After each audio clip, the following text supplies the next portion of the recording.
All right, we are here with the MAFL Commissioner, Mr. Damian Santiago. I'm Sam Shady, my co-host down here, Chad Rowland, and we're here to talk about the Midwest Arena Football League. How are you doing tonight, gentlemen? Not too bad. How about yourself, good? Definitely cannot complain. Chad, how are you doing? I'm doing good, Sam. How about yourself? Doing great. Looking forward to learning more about this league that we've been hearing so much about recently, and we've actually already got some comments rolling in, asking questions in the chat. So if you have any questions for Mr. Santiago here, make sure you drop them in the chat, and we'll go ahead and ask those to him as well. Chad, you want to kick us off with the first question tonight?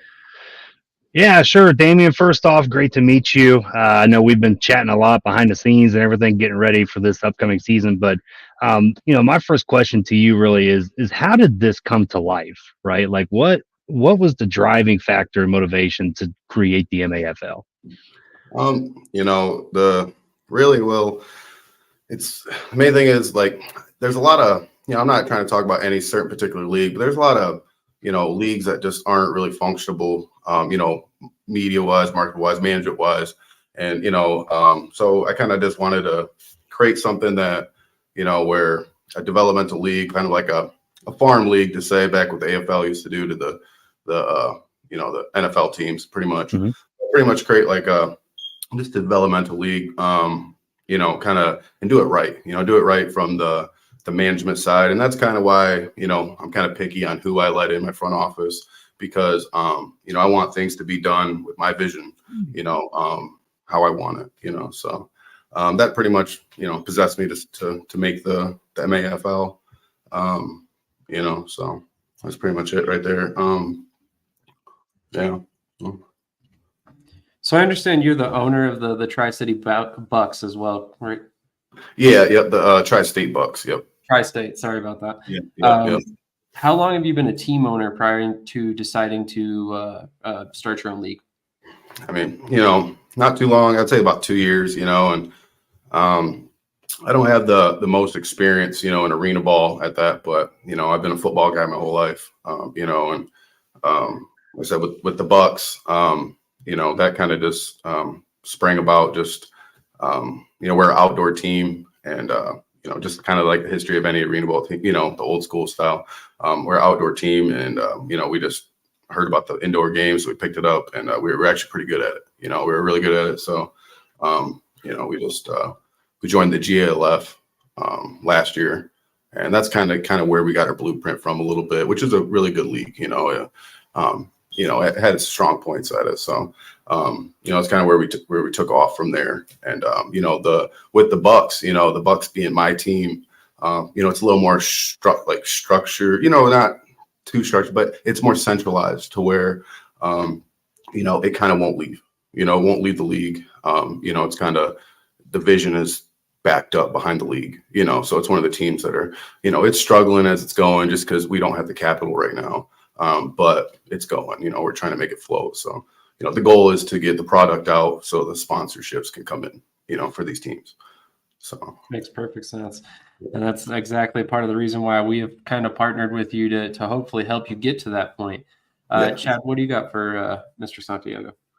So you talked about, different leagues and this and that and how kind of you brought that vision over. What is actually in your mind the overall vision of this league? I know you talked about it being a development league, for the upcoming guys, but, go into that a little bit further about, at least what you've told me on the side as well. Like, what is the vision of the MAFL? Yeah, pretty much like, we you hear it a lot, especially from, Jerry Kurt, you got to crawl before you walk, and you got to walk before you run, so you really got to take it, one year at a time. And, going back to even with Jim Foster, you really got to, take your time on this stuff and, really treat it as a business first, so, pretty much have, it'd be nice, I love the teams we have, but I'm saying get down to pretty much, to inside out and go inside out with the business structure. Pretty much, so like I said, the goal is just to, pretty much put up a good season, media wise, with these teams, and making sure that we play good football for the fans and just putting up a good product, make sure it's structured. And then, year 2, we can start getting into the, more of the capital side of things where we start paying players, possibly, and that's our vision. It's a long-term vision. But that's kind of where we're at right now. Our long-term goal, like I said, is just not to be a developmental league, but to get the proper investors and to get the proper capital and proper media. Not saying nothing with the small media, but prop like Fox, local Fox coverages, NBC. I already reached out, but they're really hard to get a hold of. And it's all about who you know too in this business. So that's kind of why this is a developmental year, a product year, a demo year. To get the word out, to see, hey, this is our product. It's worth investing into. So that's kind of where we're at with our goals. So. At the current state of the league right now, how can fans help you the most to continue growing this product with you? Hey, that's the name of the game, and make sure the fans are happy and sustained, because without them it really doesn't work. This it's a business, so it doesn't work without the people behind it. So we got to make sure we really get involved with the fans. I'm already kind of coming up with ideas. I took ideas from flag control football, different. I watch all other leagues and take little ideas from other ones. But we want to make sure we incorporate the fans a lot. Get them picking things. So because like I said, the fans is what drives this league. That's kind of what I base this. Shout out to Kerry Eckler, the IFL founder. Me and him talk all the time. He's giving me tips. He's telling me, he's really big on the entertainment, and he's pushed me on that side. Before I was just a football guy, let's go out there and just hit heads, whatever. But really, he pushed me into the entertainment side, where this is a fan business. This is about making the kids involved, the fans. So that's really where, my teams, I stress to them in meetings, man, we gotta get the entertainment side. We need fog machines, we need lights cut off, we need the whole stuff, because you don't see that in these lower tier leagues. You really don't, so. We're trying to, we're pretty much a nonprofit league, unfortunately. So that's kind of where we're trying to steer away from. So, like I said, the fans are really important, and hopefully we can bring in more fans, as we go. So, and that's why I'm big on social media. We're really big on social media. I push that in all our teams, because like I said, we need people on Twitter. We need everybody talking about this, because it's fun. It's fun football, and it don't need to be wiped under the rug and hidden, So.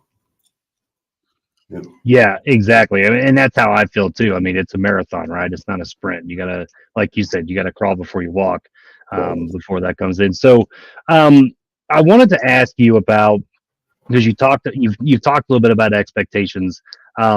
What are the expectations in your mind as the commissioner for this inaugural season? And you can actually talk about that on and off the field. So what would your expectations be on the field, and then what would your expectations be off the field? Yeah, I'll tell you what, I mean, the main expectation, like I said, is just to make sure we put out a good, clean product, on the field, and that being said, the team's looking good, fully matching, no helmets mismatching, no face mask mismatching. The refs are fully inspecting these guys before they go out to the field. So you might have seen a little bit of preseason, a little skin on their legs, this and that's getting taken care of, to where you'll see no skin on the legs on the field. You know what I'm saying? And the play's getting better too. So if you watch the film, you might see a little bit of misformation calls, but we're tightening that up in our meetings. I mean, you're not going to see linebackers out of spot, delayed offsides or stuff, little stuff like that we're trying to work on. Because like I said, the main goal is to get these guys ready on the field so they can get called up by, the NAL, AAL, or, the bigger leagues, just to, that's the goal. And then off the field, we're making sure that, the front office is tidied up, and, like I said, we're just underfunded, really underfunded. We're trying to it shows that you can build a league without money. You really can. It's hard. It's really hard. It won't sustain. You really do need the capital, and that's where we're. I'm making sure I'm doing my due diligence to make sure we get the capital behind it. So, we do sustain. Because we don't want to be a league that just folds. Within a year. But so far, we're looking really structured. We're looking good. I mean, in our meetings and and our preseason games, we're looking good. We're looking good. We got a question from a fan here. He says, between the one preseason that didn't go well and thus kicking a team out and the team count dropping to 5, talk about the office's mindset thinking going into the season. Yeah, I mean, that's what happens when you have, nothing bad with franchise teams, but that's what happens when you have franchise teams, and it's also, my due diligence too on, not finding the proper teams, that are, we're in a rush to get the season off, so we kind of just needed teams to fill the spot, and which they were teams that were functional, just they didn't, just the management was bad, this bad management, bad financials, bad capital, we got to make sure we get the capital. Just, like I said, just, the mindset from here, like I said, is just to make sure we're centralized through who we have, because who we have, we don't really need a front office that much because our owners from each one of these teams are so involved. These guys are really involved. We're running it all together. I'm open to everybody's voices. We're all flowing together. Everything's going really well. We have a lot of veterans in our, in our leaderboard, our team owner boards. Casey Carter, he was in the Forsters for, 10 plus years, so, everybody's doing their part, there. So like I said, moving forward, we're making sure we tighten everything up. Who we have is very structured. So who we let back, we're not open to allowing another franchise come in, but we want to make sure that, it's almost like a centralized franchise, that's on board with our owners, and we're all because like I said, 1 to 2 owners can make a good league seem bad, and go bad because, they're franchised. So it's like a union. They can do what they want. They can say, hey, we don't want to go this week. We don't want to do this. We don't want to do that. And what can you do as a league, and that's how you get other teams going to, like, hypothetically other bigger leagues, like switching leagues. You see it all the time in higher up leagues, teams switching, you don't see it in NFL or anything like that, but, you see it in these minor leagues, kind of where teams will go from this league to this league to this league because they're franchised, and Jim Foster said it best, the first year ever, I think it was 87 with the Detroit Drive, Columbus, whatever. It was only 4 teams and they were centralized. And he said that was his best year they ever had, so it proves that, because when you have 4 good owners, they had the owner for the Little Caesars owner.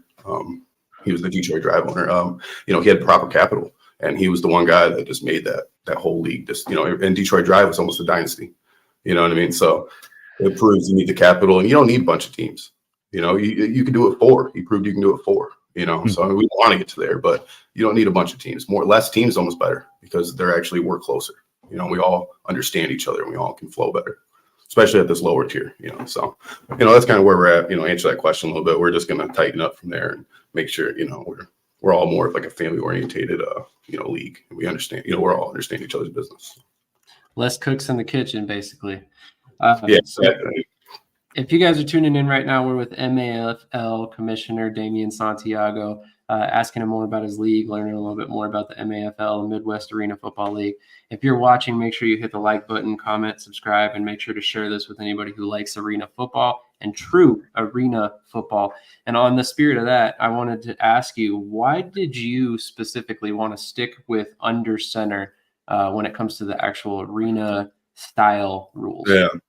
Yeah, I tell you what, man, I had so many teams that just didn't want to be part of our league because of that, because it's easy, that's the real thing behind it. Not throwing anything back any other league that does shotgun, but from my experience, I play quarterback, and it's easy. It's super easy to go shotgun. Under center is tough. You got to be able to take the snap. You got to be able to drop back fast. You got to be able to get rid of the ball fast. So, it's something I incorporated and plus too, who doesn't love 90s, early 2000s, arena football, what I'm saying? So that's kind of where I did that. 'Cause I'm a nerd for, AFL football, old school, because that's my timer. I'm about 28 years old. So, you know what I mean? That's kind of where I grew up at. So yeah, under center football, that's where I started thing. So, yeah, that's kind of where I got that from. So shout out to, Jim Foster and Jerry Kurz on that. So.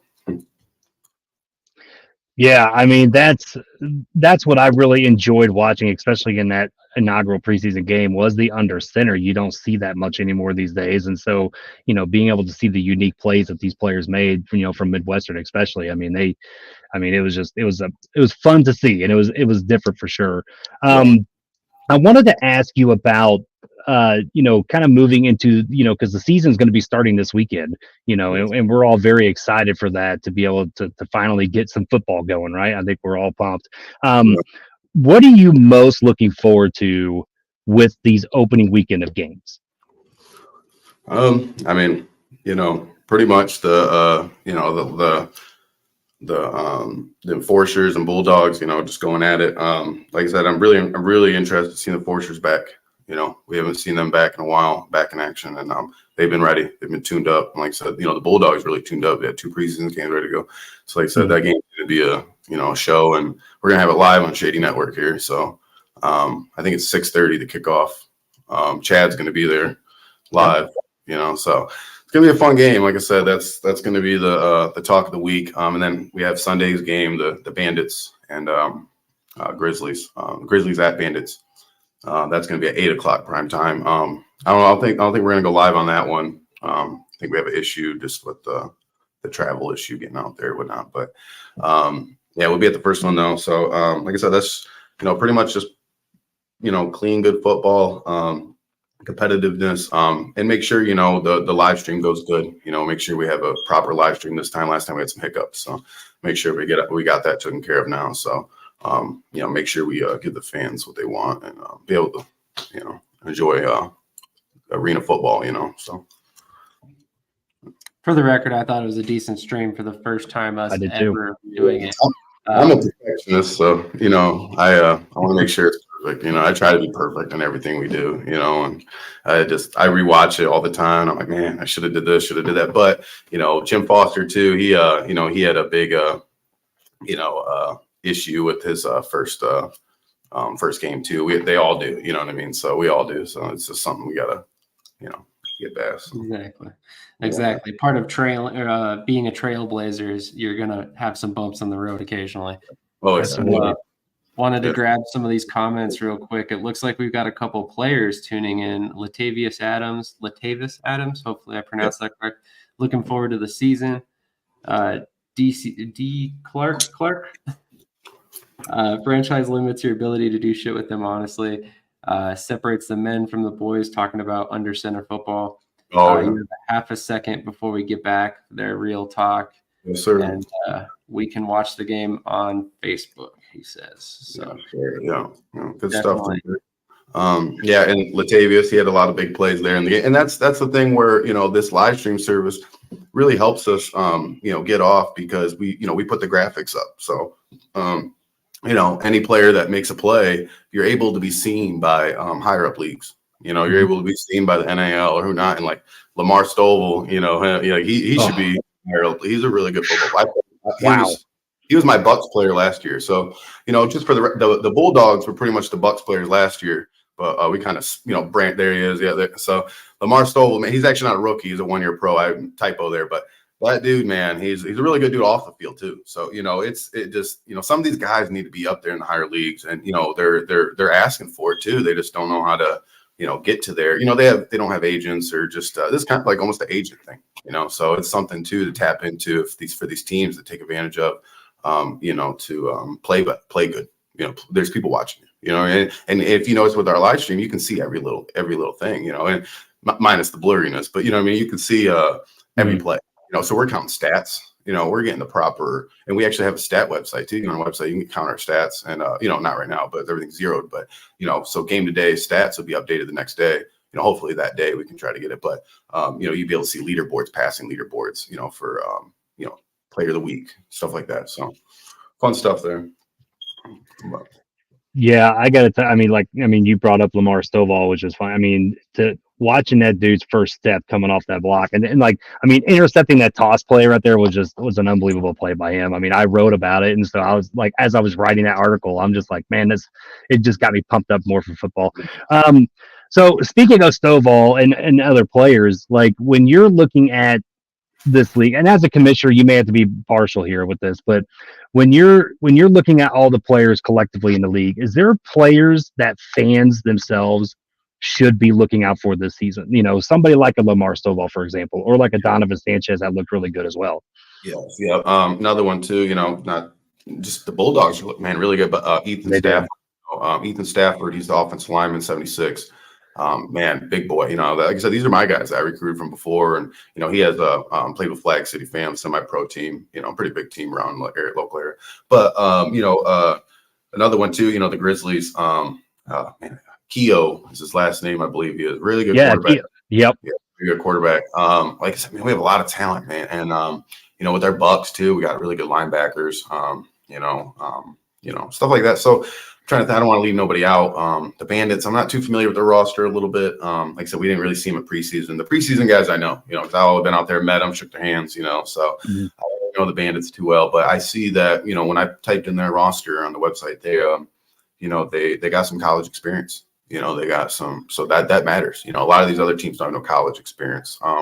So that I noticed, and that does come in handy. And also too, the Bulldogs, I believe they have a lot of veterans on their team that played arena ball, so that kind of varies too. Yeah. So, the, veterans matter, veterans really do. And, so, but yeah, said it's really about, make a name for yourself. This is week one. So, we need players to step up week one to make a name for themselves so we can talk about them, and then next, or whatever, next interview or whatever, or, like I said, player of the week, stuff like that. So people can get to know you. And, like I said, we can get you out of this league and get you up in the next league, get you paid, that's the goal. So.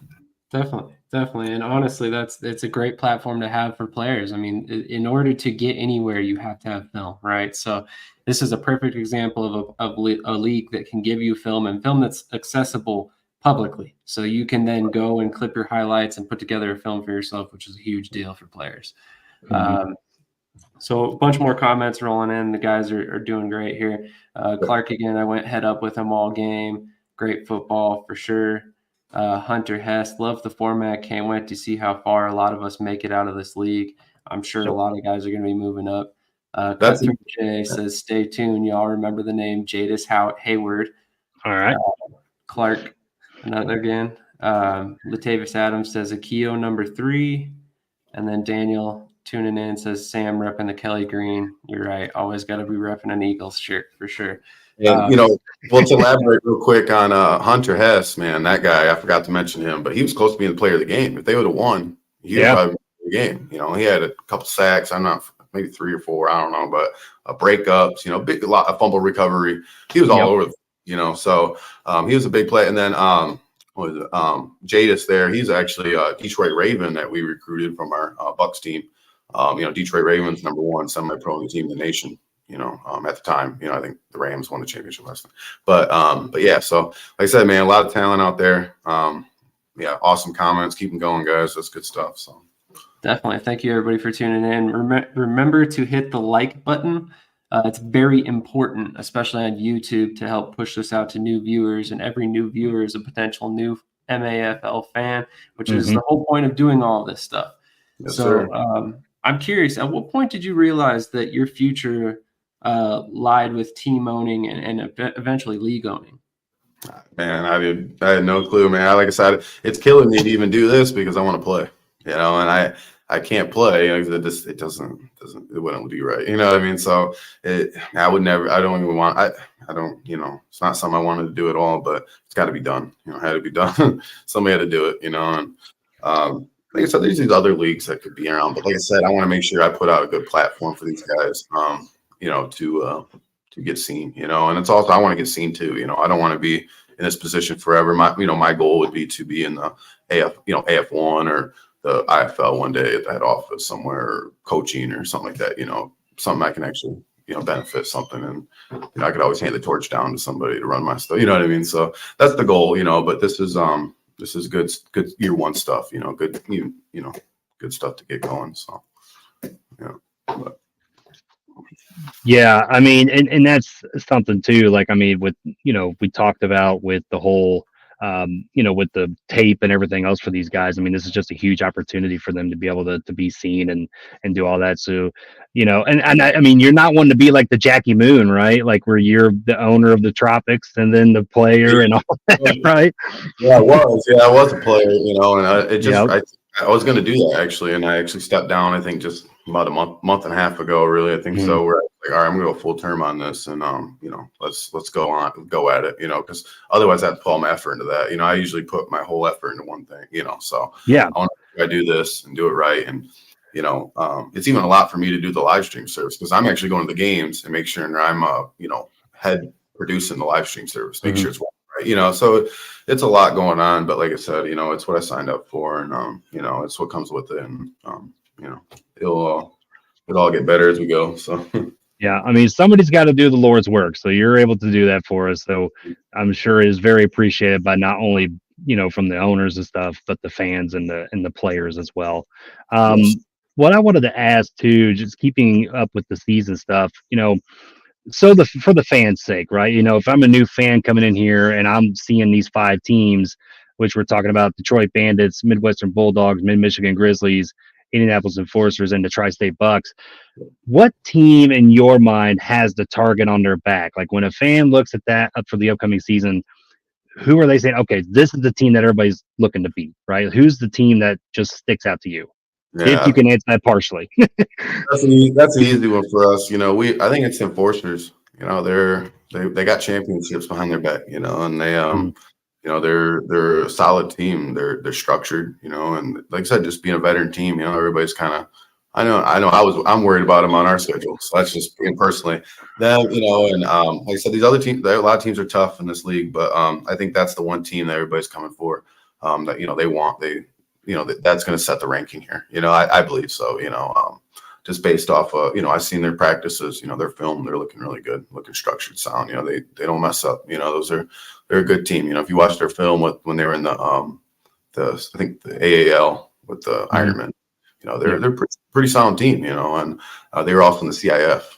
So they do have proper management behind them. Mhm. And they understand kind of Casey. His mind is, he's arena football guy. He's a guru. So, like I said, I think they're the team to beat this year. Speaking of gurus, when you look for advice on how to do anything when it comes to launching a league from the ground up, who do you look to for that advice? Yeah, I say my number one, role model in this arena business is Jim Foster.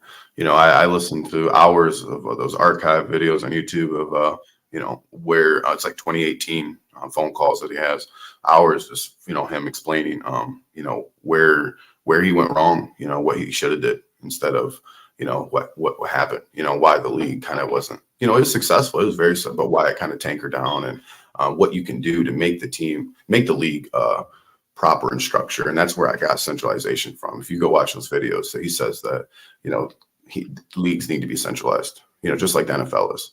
The NFL is, and you don't have to be, it's just, it's hard to do too. It very is hard to do. It's hard to get people to understand your vision and your goal and to trust you, and who are you, you know what I mean? So like I said, it's just, Jim Foster, and then Jerry Kurz. I talked to Jerry Kurz on Facebook a little bit. I message him here and there, and Kerry Eckler. These 3 guys are just, man, the top dogs in this business. So, and I make sure I tap into them, and I make sure that I take anything I can, because you got to be humble in this business, and you got to take all the info you can, and it makes you, like I said, it is everything they've been telling me has just been gold. It's just been working. So I just got to keep it one day at a time, roll with it, and so.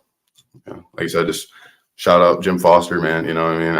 I can't get a hold of the guy. I've been trying, I try to look for his stuff everywhere, his emails on Google, everywhere. I use a ghost, man. I can't find him. So, but thank you to him. And like I said, I tell Jerry Kurz all the time, thank you. So, Absolutely. yeah. Minor shameless plug. We just had Jerry Kurz on this network actually for an interview. So if you're watching via Shady Sports Network, make sure you go check out that interview after we're done here, and I'm sure you'll enjoy it. It was a good one. Go ahead, Chad. Yeah, that was a really good interview. So if you guys do get a chance, go check that out. I know you've touched on this a little bit earlier, but overall, just what is the long-term goals, right? Like, what is when you're looking at it right now, if you envision yourself 5 years from now, what does the vision look like for the MAFL? Man, tell you what, like I said, just to be a paid league, paid structured league where we're actually in a, proper arenas. The arena ball is, nets and, goalposts. You know what I mean? It's got to be, So I know there's a patent on it. I think the patent's been lifted, for the walls and the goalposts, but try to respect that as much as possible still, just his wishes. But, I would like, my goal is vision is to have the nets and the walls, but to do our own twist on it, maybe a little different, different shape, different this, but that is the goal. And like I said, it takes, investors and capitalists and high quality owners. Nothing bad against these, mom and pop owners, we call them, these lower class owners, but high quality owners, that own businesses like, you heard about Fifth Third Bank or big corporation, different things like that, where, they can afford to get the arenas, backed up by whatever, and afford to get the media coverage and, stuff like that. So that's the goal, overall. It's just, it's a big process, man. It's a slow process. And, and then also too, the long-term goal in 5 years, like I said, should be to be, have proper media streams, competing with leagues. But that's even a longer goal, to me, honestly. We're just, so it's like I said, it's just taking it 1 year at a time, really, and kind of just making sure this year is just a good solid year. And then, like I said, just make sure we get the proper capital to get in arenas. So. Talking to you a lot off camera, one of the things that I think you and I have spoken about quite a bit is uniformity, amongst the jerseys, the way the players look on the field. Right. Why is that, and how is that, or how important is that, and why is that so important to you? Yes. I mean, I tell you what, when I ran my Bucks team, you can't play, this is back in the GLF. It wasn't a rule, but I told my guys, you can't play unless we all match. It's just, you can't be, the one person that's not matching. We all got to make sure we all are unified. We're all one, we're all the same, nobody's better than nobody else. And two, if you see it, I kind of took it away from, there's this the old UFL owner, semi-pro. He was really big on everybody matching, looking like the NFL, compression, semi-pro teams, making it look like we're paid, and this is back when I was in a semi-pro league. I had I had a semi-pro team, and we were in a league, but he was really big on that, and he's like, nobody can play unless he did it. And I was like, that's a really good idea, and I thought about it. It's like, nobody's doing that in the NFL. They're not doing that, and I was like, that if you see back in the day when we were kids, they did. Your hero did, everybody looked good, everybody's matching. They had the nice compressions with the socks, this was like early 2000s, mid 2000s. But, so, I made sure, like I said, just, we want to be unified. So we don't have players untucked jerseys, we're getting away from that. I'm going to kind of get on people about lifting their jerseys up, showing their belly. We want to make sure everybody looks good. So when you got fans and kids out there, they have heroes, they understand, hey, this is my guy. He looks good. You know what I'm saying? They dress the same way. We're not getting people dressing sloppy. If you ever see other leagues, they got butt cracks out or, untucked jerseys, different colored, whatever, different colored helmets. And that's a big one to me. When I see that, I'm just like, whoa, it's not an all-star team. We're not, you know what I mean? We're, and that shows you too, none against no other league, but it shows you these leagues are stacking players. They're stacking players per game because these players don't have chemistry. They don't know each other. You got people that have different helmets. They came from another team where, what I'm saying? Nobody has chemistry. So our league, we all have chemistry. Our players, it takes a minute to paint your helmet. It takes a minute to get involved, to everybody at stickers and, and the trust and stuff like that. So that's one thing I made sure our league was built on. If you notice it, our league, we look like we're paid. If you see our guys' profile pictures, you think they're getting paid, but they're not, so that's one thing I want to shout out to, the Grizzlies, the Bulldogs. These guys look good, man. They're all matching. They're following the rules really well when they're nonprofit. We're trying, we're trying to get the sponsorships, but being nonprofit and you're doing that, I mean, that means you really want, these owners really want their players to get out. They really want these guys to excel, and these players want to get out. They're screaming, come get me. You know what I mean? So, that's why, like I said, we make sure we do that. So if you watch this next live stream game, you'll see everybody looking good. And like I said, it should be, we want it where you watch it and you don't know if you're watching a real, IFL game or whatnot. You know what I mean? That's the goal or something. I mean, so, but. Yeah. And I want to, you shouted out those two teams. I also want to shout out Detroit too, because, we did some graphic work and they sent over some photos and those photos were awesome. Yeah, the photo shoot they did look fantastic. What I wanted to ask you about was, there was a time when you were kind of going through two different names here. You're going with the MAFL, then you're going with the AF3. Could you give a little bit of backstory about the change to permanently just go with the MAFL? Yeah, I came up with the AF3 back in June. I thought that's when I first talked to Shady on the phone. I remember telling I was posting a little bit on some flyers, and we were getting into the transition. It was going to be more of a tier 3. You know, I consider a tier 3 to the old AF2, in which it was a mistake I made. I didn't know what I was doing. You know, I'm not the lawyer guy, you know, but I started doing my research, you know, when I came up with it, and I don't want no part of anything to do with trademarks or anything, you know what I mean? So I'm just trying to be respectful, and I'm Jerry's my role model, all those guys. So, you know, once they can, you know, and I came out with it a little bit after. It seemed like I came out right after, but it was to, you know, I was like, oh man, you know, I did have this idea. It's not like, you know, it was, you know, great minds think alike type deal, you know, and it was nothing bad. And then, like I said, I started doing my research and realizing that it's a legal issue, you know, and they didn't say nothing or anything, but I don't want it to interfere with any of their business. So being respectful, I just went back to the MAFL, which still is almost, you know, an issue. You know, but you know, we kind of want to steer away from the arena football tag, you know, that tagline, you know, and it's something that, you know, I created when I was, you know, just not, you know, understanding the business of this world a little bit. But, you know, like I said, I think it's okay, you know, where we're at. And, you know, I think it's a strong name, you know, I like it, you know, it speaks a lot. And I was also making the AF3 to branch out, you know, we wanted to branch out and to be you know, to reach out to Texas, to the southern states, to west, you know, but I realized smaller is better, you know, in the Midwest, and it's the northern teams up here screaming for arena football, you know, so there's no reason to make island teams and stress out the teams up here, you know, especially year 2, that it makes no sense, you know, so we want to make sure, like I said, we crawl before we walk, and we start with what we have, and you know, we build this brand to be, and we want to be unique, you know, we don't want to be, you know, anything close to being something else, you know, and we want to make sure we're unique, and you know, so that's pretty much that. Yeah. So I love that. I love that point there that you made about not stressing the teams, because, you know, once that travel gets a little too far, that the cost exponentially goes up for these team owners, and that's something that can completely kill a league before it even gets off the ground. So very smart, intelligent move by you to try and keep them regional for now. And it's something that we talk about in indoor football, no matter what level, you know, what kind of travel costs that each league's going to incur. So I really like that you had thought about that ahead of time. Michael J. Hillard says, I understand you want to help the players get noticed and move up, but are the players themselves new to the indoor game or can't seem to land on a team? They just don't have the exposure. He's just kind of asking, why aren't they there already?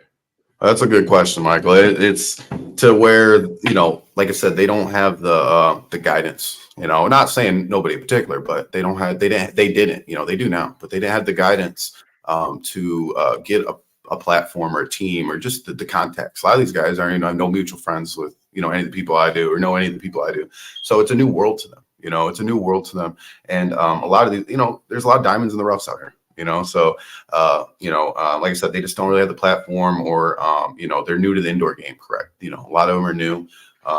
We have, I think, man, each team has only maybe a couple you know, if you look on our website, if you go on our website, you can see all our rosters of every player. It shows their accolades. I mean, their weight, height, all that. So, you know, it'll show you that a lot of them are rookies. You know, they're all rookies, you know, so that's why, you know, it's kind of a, you know, I don't like to say it's a sloppy league, but it's a lower tier league where, you know, people might not be understanding the rules as much, but we train them a lot. You know, I seen where, you know, shout out to AF1 where they did the AFU University. That was very smart, and that's what we did, but not in a meeting setting. I pushed it, you know, at practices for teams. You know, hey, no more practices. Pretty much, you guys practice the rules. You know what I mean? You guys understand the rules of it, and then also in the meetings, I was stressing the business side and teaching them how to, you know, get the proper capital, get the proper investors, you know, all that good stuff. So, so yeah, like I said, it's just, like I said, you know, a lot of new guys, a lot of new owners to this stuff. So we're all working together, and like I said, just trying to give them, you know, get them out of here. So. Absolutely, it makes perfect sense. And Michael, I would kind of compound on what Mr. Santiago just said, in the fact that a lot of these players are not really aware of the options that are available to them to continue their career at points in time.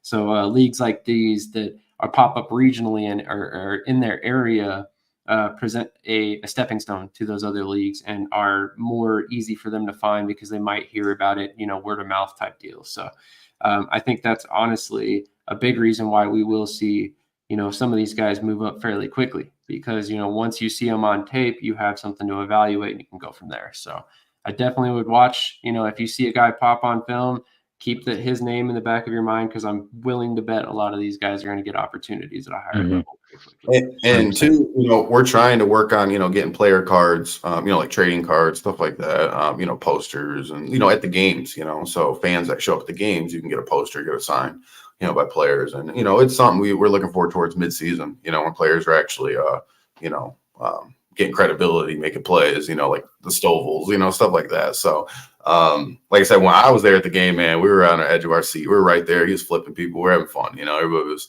man, it makes it fun. So, like I said, I would get an autograph from him if I was a kid. So that's what I'm saying. We want to make sure, like we look good. We were able to be on a poster. You know what I'm saying? We're not scarring kids, going out there looking ridiculous. We want to make sure we look good, high-fiving. We're not fighting. We're not arguing. It happens in football, chipping like that. But you got to remember, you got people watching you. You got a lot of people watching you. So, yeah. That stuff always matters in the long run. Well, Mr. Santiago, we really appreciate your time. And honestly, it's been a blast getting to know you more off camera and on camera recently. I really think you have a great future for this league. And I'm looking forward to seeing where this thing goes with you. And hopefully we can continue to help you build the audience and get where you want to go. Before you get out of here, Chad, do you have any final thoughts? And then we'll give you a final word before we leave. Yeah, once again, Mr. Santiago, thank you for joining us. It's been a pleasure. Like, I'll kind of echo what he said. It's been a pleasure to get to know you on camera and off camera. Like I told you, I'm ready to invest in this league and be a part of it, right? Albeit, me being based out of Indianapolis, only 20 minutes away from the Enforcers, I'm going to be at all the Enforcer games and, at least when they're home, and be able to help cover this great league and do a lot of things for it. And, just really looking forward to this season. So thank you once again for letting me be a part of it as well. And to Sam as well for letting me be a part of it as well. So want to give you the floor, man. The final word is yours. What you got? Well, like pretty much, man, thank you guys, man. It really doesn't work without the media. Wasn't like, Jim Foster says, man, you got to take care of the media guys, and treat you guys right. Because you guys are like I said, what makes the fans get the word, so thank you guys, thank my team owners, especially, man. Really, without them, man, it really wouldn't go on at all. So, they're the root of it, and the players, it goes down the line. We gotta, everybody did their job here. So thank you, everybody. Fans too, if you want to, follow our players, like I said, go to our website, MidwestArenaFootballLeague.com. We're on Instagram, all that. Keep up to date with the games, follow Shady Network to watch the games and keep up to date with all the interviews. So that's pretty much all I got, man. Like I said, just thanks to all the arena gurus out there to pave the way for us younger people to keep it going, so that's all I got, man. Thank you guys. Thank you, Chad, especially, man. You've been doing a lot of work behind the scenes, man. Same Sam, man. You guys, man, doing a lot. So thank you guys. That's all I got. Absolutely. Well, thank you for everybody who tuned in. I think we had a peak of 55 people watching. We really appreciate everybody who tuned in live. Thank you, Michael, for all your comments. Thank you, Clark, for all your comments, and everybody else who commented as well. Make sure you guys share this with everybody this is your league. Make it your own. Go out there, promote it.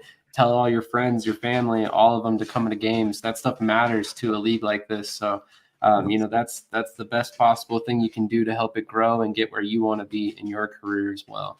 So on that note, we look forward to the next interview we do with the MAFL, and we look forward to this week's games. Make sure you're tuning in this Saturday. This is Brett, and you're watching Shady Sports Network. Tune in, hit that like button. You might wonder, what do these guys do? Player signing announcements. I never in a million years thought you would actually come on to break this news. So without further ado, go ahead and tell everybody what happened today. Yeah, man. I just had to work out with the Cincinnati Bengals. Signing me right out. Without further ado, I'd like to announce that, I'll be taking my talents to Salina Liberty This just in. The Major League of Football is reportedly collapsing, unable to pay hotel room bills, with players being kicked out of their rooms and hotel managers asking them to leave voluntarily without issue. And then we got Lions wide receiver Williams is debuting this week as a starter. That's something to look at as far as the eye test goes. And then another one on the eye test is Mostert might be coming back to Miami. And we can see if he has a role in this offense and see if he can be viable for the next couple weeks coming and help us in the playoffs and possibly towards a championship. That would be very nice because he's sitting on my bench right now.